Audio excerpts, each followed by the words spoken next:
Hello my friends and welcome back. Thank you very much for being with me again today. As you know, Elon Musk took over Twitter and his first moves are encouraging. That is, first, he took over the bullshit. Second, he fired the CEOs. And then he also fired the data analysts. Those are the guys in charge of deciding certain things, if you know what I mean. So as of now, good moves and extra. So I'm going to start with this article coming from Sputnik from today. All these articles are from today. Snowden, if you remember Edward Snowden, on Musk's Twitter acquisition. Platform censorship has gone too far. So he's for it. Might not like this guy, which I would say I like this guy. I listened to some of his speeches and some stories about him. I also listened to Glenn Greenwald, fantastic guy. He's Jewish. He's a fantastic, intelligent, and very, very brave guy. Watch him on YouTube. How he speaks with some weasel reporters, British reporters, American reporters. So Glenn Greenwald. So former National Security Agency contractor Edward Snowden, who is exiled in Russia, said on Friday that censorship on Twitter and other social media had become excessive, depriving users of the right to make their own decisions regarding content. Okay, that's a good one. And it says Musk. There's another subtitle of this one. What is that? Lost it? Musk intends to abolish Twitter's permanent bans, report suggests.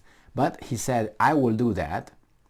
So I will do that, but he said, I don't believe in lifelong restrictions, American media reported on Friday.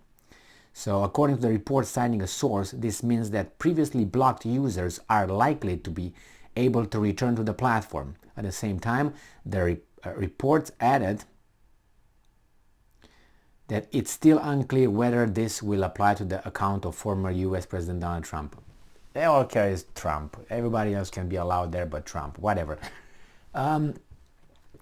He said in another article that I read the title and a little bit there to just skim through, he said that these accounts that were closed, they will reanalyzed, and they will reanalyze based on the new policy. So if something they consider, well, this was politically motivated or for other reasons, they will unban it. I don't think banning should be like so easily, unless it's really something serious. But anyway, what do I know, right?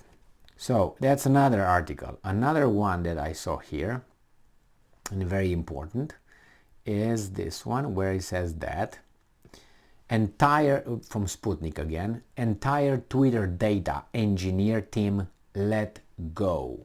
So not only the CEOs with left first, good for them, but they have big benefits by leaving, how's that? So this one is entire Twitter data engineer team let go. Yeah, you can't, now when they talk about data engineer is the ones who decide or what, who's who, what's what. Let's see, the entire Twitter data engineer team has been let go and employees were seen carrying cardboard boxes while leaving the company's headquarters in San Francisco, California. Earlier in the day, US billionaire entrepreneur Elon Musk, who acquired Twitter and had criticized the company for limiting freedom of expression, hinted that he finalized the purchase by tweeting, "The bird is free." Well, we'll see how free the bird is, because sometimes it's free, but you still have a string attached to its legs, and it's free as long as you let it, and then you roll it back, and you let it go again. So if it's like that, then it's going to be a game, you know what I mean? But as of now, I think Elon Musk, that I was not a fan of, I didn't care about him, let's put it this way. I thought that he was, and he is, a very successful entrepreneur, and that's about it. He has some naughty dreams, good for him. He puts them in practice, good for him. And he's expanding certain limits, good for him. I like all that. I tell you what I don't like. it was one statement that he made, and I was like, well, I understand that because you're an entrepreneur, you're not an inventor. He's not an inventor, okay? He's an entrepreneur. That means he puts inventors to work and sponsors them and do that, which is excellent. Now, it's between Edison and Tesla. If you remember the history between Nikola Tesla and Edison, it occurred. Edison saw Tesla as a big competitor, especially in the current industry, and he was an asshole towards Tesla. That's a fact. Now, when you have, Edison made so many inventions, you gotta know that this guy Edison, was an entrepreneur at one point, which meant that he hired Tesla and others who, when they invented something, was patented on Edison's name, not on Tesla's name or the inventor's name. It's like, let's say we have Elon Musk and he's got something in Tesla, and Elon Musk invented something in the battery engine, blah blah blah. No, it was not him. It was his engineer or his inventor with his money. That's true, but it was not you who invented it. It was not your brain. You provided the means. You're part of it, but you don't patent it. He patented it, or at least should be a joint patent. You know what I mean? It's not I did it. Well, he did it under your umbrella, of your finance. I understand all that. So I didn't like when he said that Elon Musk said in one of his statements, that's the only thing I don't like about this guy. I mean, maybe two other, but this is the main one. He said, well, I admire more Edison than Tesla. And I was like, what the are you talking about? But I said, oh, whatever, they were good inventors, great inventors, and so on. I'm not going to say, oh, this is bigger than the other one. Both of them brought their inventions to us. Okay? The problem is that Edison did it for this, and the other one did it for, remember his conversation, Tesla's conversation with, who was that, JP Morgan, I think it was? When Tesla was explaining to JP Morgan that we can tap the energy, the current from the space, from the energies, and then we can distribute it through the air to the whole planet, and everyone is going to have energy. And JP Morgan said, yeah, okay, but how are we going to harness that? How are we going to control that? So someone has to, so we can get the revenue back. And Tesla made a mistake, and he said, no, this is going to be for everyone. It's going to be for free. Everybody's going to be, where are you going?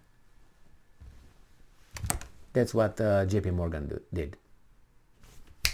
Did not talk to him anymore. So the whole thing stalled because he said, who's going to control this? And Tesla said, no, nobody. Everybody's for free. Everybody's going to... There's a difference between this guy, Tesla, and Edison. But anyway, they're businessmen. I understand that. But I didn't like when he said, well, I like Edison. But then he clarified that he likes Edison because of his entrepreneurial spirit, which Tesla had zero. Okay? So anyway, we'll see how this Twitter will develop. And like everything that starts, like civilizations, they start with, yes, let's do it, freedom, yeah, and then little by little, you get caged again. I hope not, but history is there to tell us that everything that was open at one point got constrained by someone later. So, good job, Elon Musk. Let's see how free Twitter will be. How free it will be. Rhymes. Thank you very much for being with me again today. Stay strong, stay smart, look for the truth, and be just.